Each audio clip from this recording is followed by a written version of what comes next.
আজকের রান্না কাঁচকলার বড়ার ঝোল। দেখুন আমি আলু আর কাঁচকলাটাকে সেদ্ধ করে চটকিয়ে রেখেছি। এর মধ্যে আমি দেব নুন, হলুদ, একটু সামান্য জিরার গুঁড়ো,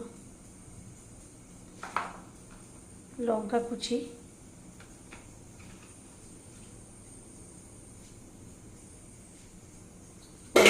বেসন, কর্নফ্লাওয়ার, এগুলো দিয়ে আমি ভালো করে হাত দিয়ে মেখে নিচ্ছি।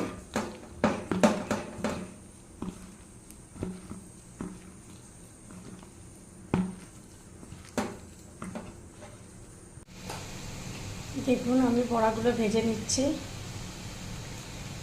চ্যাপটা চ্যাপটা করে করেছি।